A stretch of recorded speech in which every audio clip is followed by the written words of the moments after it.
Bonjour tout le monde. Alors maintenant, on va voir comment est-ce qu'il est possible de transformer des équations en équations équivalentes. Donc évidemment, lorsqu'on veut résoudre une équation, on veut trouver la variable x.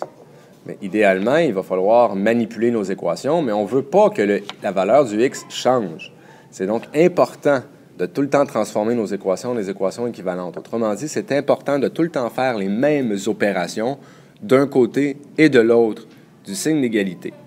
Alors ici, on a plusieurs exemples. Ce que je vais faire, c'est que je vais tout le temps transformer mes équations en équations équivalentes dans le but ultime d'arriver à x égale à quelque chose. Parce que le but ultime de résoudre une équation, c'est évidemment de trouver la valeur des inconnus. Donc ici, nous, on veut savoir x égale à combien. Donc, moi, je vais m'arranger pour faire les opérations pour arriver à la fin avec un x d'un côté et des nombres de l'autre. Oui, c'est bien important, il faut avoir des x d'un bord et des nombres de l'autre. Sinon, ben, ça ne nous donne pas grand-chose de savoir que x est égal à x, par exemple, ou que 2x est égal à x plus 3. Ça ne nous indique pas la valeur de l'inconnu. Donc, on veut vraiment avoir x égale un nombre. Donc, ici, si on regarde l'expression que j'ai devant moi, j'ai x plus 3 égale à 10. Donc, je répète, là, moi, ce que je veux avoir, c'est un x de ce côté-là. Donc, ce qui est en trop, évidemment, c'est le 3, le plus 3. Lui, il est de trop. J'aimerais ça m'en débarrasser. Alors, qu'est-ce que je vais faire?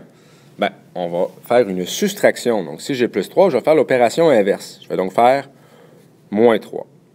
Donc, je vais commencer par effacer tout ça ici. Bon. Et je vais faire moins 3 de ce côté-là. Mais, attends, je vais l'écrire différemment. Je vais donc faire x plus 3 moins 3. Sauf que si je l'ai fait du côté gauche, je vais devoir absolument le faire du côté droit. Donc 10 moins 3. Ce qui va donc me donner, de ce côté-là ici, le 3 et le moins 3 vont s'annuler. Ce qui va donc me rester, x est égal à, et 10 moins 3 me donne 7. Donc, la valeur qui vérifie cette équation-là serait x égale à 7.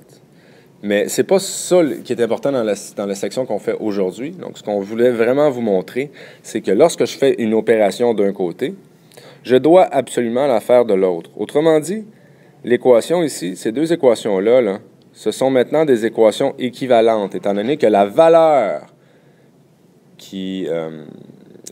de la variable x est la même. Hein, ici, x est égal à 7, ça va faire 7 plus 3, et ça donne bel et bien 10. Et ici, on a encore une fois x égale à 7. Donc, étant donné que la valeur est la même, on peut donc affirmer que ce sont des équations équivalentes.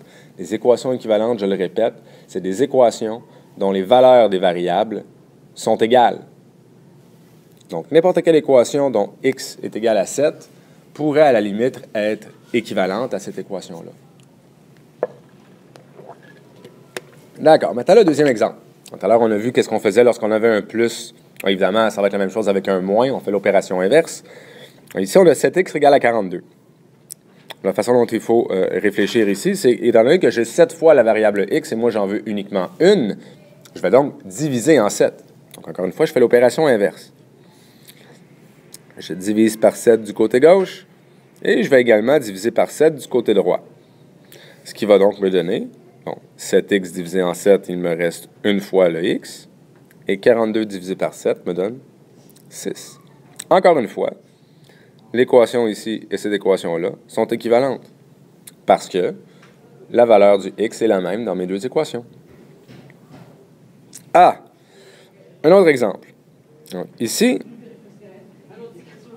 nous avons l'expression moins 5x plus 2 est égal à 42. Donc, comment est-ce que je procède ici? Si on reprend ce que je disais au départ, je vous disais dans le fond que je voulais absolument avoir la variable x isolée d'un côté et des nombres de l'autre. Alors, regardons ça ici. J'ai une variable en x, mais j'ai également un nombre. Et j'ai un autre nombre de ce côté-là ici. Bon. J'ai effectivement des variables d'un côté ici. J'ai les nombres de l'autre côté, mais j'ai ce petit plus 2 ici, là, qui est de trop. Alors, qu'est-ce que je vais faire? Je vais tout simplement aller m'en débarrasser en faisant l'opération inverse.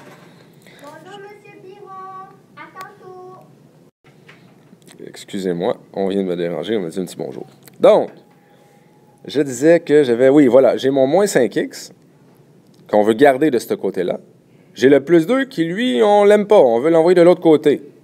Alors, si on veut s'en débarrasser, on fait l'opération inverse, on va donc faire moins 2. Il ne faut pas oublier que si je fais une opération d'un côté, je la fais de l'autre. Donc, 42 moins 2, ça me donne combien? Ça me donne 40.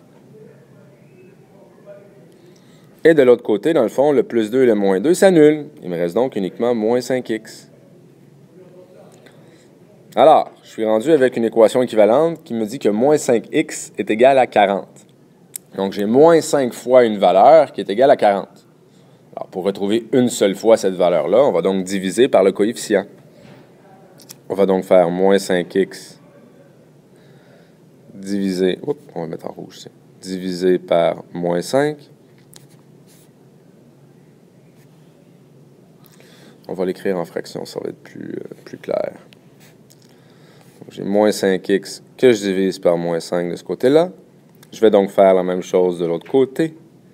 Je vais donc obtenir que x est égal à moins 8.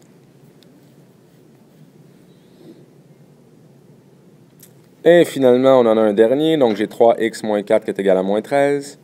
Donc, encore une fois, j'ai le chiffre ici qui se retrouve, enfin un chiffre, je devrais dire un nombre, donc le nombre moins 4 qui se retrouve avec la variable. On veut donc s'en débarrasser et l'envoyer du côté du moins 13.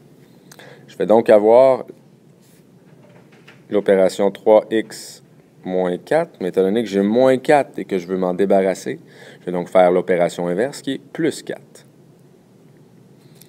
Donc 3x moins 4 plus 4, c'est donc égal à moins 13, plus 4, faut pas oublier. Et le moins 4 plus 4 ici, ils disparaissent. Il me reste donc 3x est égal à moins 9. Donc, un peu comme tout à l'heure, j'ai 3 fois une variable, 3 fois une quantité qui est égale à moins 9. Alors, pour retrouver la dite quantité, je vais donc diviser moins 9 par 3. Qui va donc me donner, en bout de ligne, x est égal à moins 3. Alors, vous avez vu comment est-ce qu'on peut retrouver des équations équivalentes ou transformer des équations en équations équivalentes? C'est tout simplement de s'assurer de faire les mêmes opérations de chaque côté du signe d'égalité. Voyez toujours une équation comme étant une balance. Dans une balance,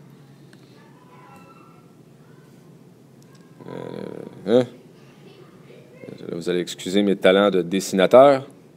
Bon, j'ai une balance et elle est à l'équilibre. Elle n'a peut-être pas l'air droite, mais elle est droite. Elle est droite, OK? Donc, si j'ai, par exemple, 3 kg d'un bar, bien, il faut absolument que j'aie 3 kg de l'autre. Et si je décide d'ajouter quelque chose d'un côté, donc disons que je décide d'ajouter un poids de 1 kg, mais pour être sûr que ma balance reste en équilibre, je dois ajouter un poids de 1 kg de l'autre côté, ou un poids équivalent, 2 poids de 500 grammes, 4 poids de 250 grammes, mais en bout de ligne, je dois ajouter la même quantité. C'est exactement ça qu'on fait lorsqu'on résout une équation. Remarquez, là, le premier exemple, j'avais moins 3, j'ai fait moins 3 de l'autre côté. Le deuxième, j'ai divisé par 7 des deux côtés. Le troisième, j'ai fait moins 2 des deux bords, et ensuite, j'ai divisé par moins 5 des deux bords. Et la dernière, bon, j'ai fait plus 4 des deux côtés, et j'ai divisé ensuite par 3. Donc, jamais oublier, lorsque vous faites une opération, vous devez absolument la faire de l'autre. Sinon, vous allez retrouver la valeur d'une variable. Ça, c'est sûr et certain que vous allez trouver une variable. Par contre, ce ne sera pas la bonne valeur. Alors voilà. Bonne fin de journée.